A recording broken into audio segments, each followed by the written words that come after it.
তাকে বিধানসভা নির্বাচনে টিকিট দেয়নি বিজেপি, কিন্তু তাতে কি, তার জন্য অপেক্ষা করছিল বড় কিছু। বিদায়ী বিধায়ক অশোক লাহিড়ীকে বড়সড় পুরস্কার দিল মোদী সরকার। নীতি আয়োগের ভাইস চেয়ারম্যান করা হচ্ছে বাঙালি এই অর্থনীতিবিদকে। গত বছর বিধানসভা নির্বাচনে দক্ষিণ দিনাজপুরের বালুরঘাট কেন্দ্রে বিজেপির টিকিটে জিতেছিলেন।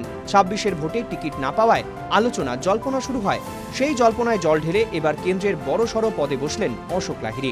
নীতি আয়োগের নেতৃত্বে প্রধানমন্ত্রী নরেন্দ্র মোদী স্বয়ং তার ডেপুটি হিসাবে কাজ করবেন অশোক। তার আগে নীতি আয়োগের ভাইস চেয়ারম্যান ছিলেন সুমন বেরি। পদমর্যাদার নিরিখে নীতি আয়োগের ভাইস চেয়ারম্যান একজন ক্যাবিনেট মন্ত্রীর সমকক্ষ। অর্থাৎ চলতি বিধানসভা নির্বাচনে অশোককে টিকিট না দিলেও তাকে বিরাট পদ দিল বিজেপি সরকার। খবর প্রকাশ্যে আসার পরই এক্স হ্যান্ডেলে একটি ছবি পোস্ট করে অশোক লাহিড়ী লিখেছেন, মাননীয় প্রধানমন্ত্রী নরেন্দ্র মোদীর সাথে সাক্ষাৎ করলাম। প্রধানমন্ত্রীও সেই পোস্টকে এক্স হ্যান্ডেলে রিপোস্ট করে লিখেছেন, অশোক কুমার লাহিড়ীজিকে নীতি আয়োগের ভাইস চেয়ারম্যান হিসেবে নিযুক্ত করায় আমার শুভেচ্ছা জানিয়েছি। পদ পাওয়ার পর কি বলছেন অশোক লাহিড়ী? मुझे जो लगा कि ये जो मेरी अपॉइंटमेंट, ये सिर्फ मेरी अपॉइंटमेंट और मेरी स्वीकृति नहीं है, ये पश्चिम बंगाल की जो शिक्षा पहले होती थी उसका स्वीकृति है। और अर्थशास्त्र में पश्चिम बंगाल बहुत लोग बनाए हैं, उन सब का स्वीकृति है। तो मैं मानता हूँ ये राज्य के लिए एक बड़ा सम्मान है। অশোক লাহিড়ী একজন নামকরা বাঙালি অর্থনীতিবিদ।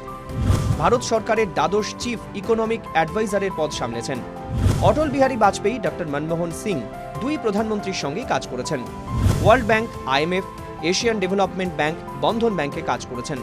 বাংলার বিধানসভা নির্বাচন চলাকালীন শুধু অশোক লাহিড়ী নয়, বাংলার আরও এক কৃতি সন্তান বিজ্ঞানী গোবর্ধন দাসকে নীতি আয়োগের সদস্য হিসেবে নিয়োগ করা হলো।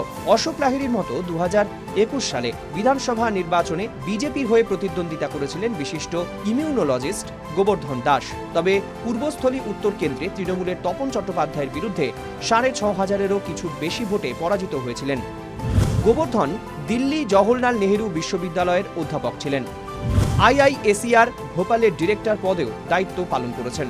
24শে এপ্রিল সরকারিভাবে অশোক লাহিড়ীকে নিয়োগের আদেশ জারি করা হয়েছে কেন্দ্রের সেবা তীর্থের তরফে। দেশের প্রধান সরকারি থিঙ্ক ট্যাঙ্ক হল নীতি আয়োগ। সরকারের যাবতীয় প্রকল্প পরিকল্পনার দায়িত্ব রয়েছে এই সংস্থার হাতে। নীতি আয়োগ নিয়ে বহুবার প্রশ্ন তুলেছেন মমতা বন্দ্যোপাধ্যায়। क्यों आपने नेताजी सुभाष चंद्र बोस का प्लानिंग कमीशन हटा दिया? गांधी जी का नाम भूल गया, अम्बेडकर जी का नाम भूल गया। ভোটের আগে দীর্ঘদিন বাঙালি অস্মিতাকে হাতিয়ার করে বিজেপির বিরুদ্ধে সুর চড়িয়েছে তৃণমূল। বিজেপি বাংলা বিরোধী, বাংলার মনীষীদের সম্মান দিতে জানে না, এই ন্যারেটিভ তৈরি করা হয়। ভোটের মধ্যেই বাঙালি অর্থনীতিবিদকে নীতি আয়োগের বড় পদে বসিয়ে কি বাঙালি আবেগে পাল্টা শান দিলেন মোদী? প্রশ্ন রাজনৈতিক মহলের একাংশের। ব্যুরো রিপোর্ট, জি 24 ঘন্টা।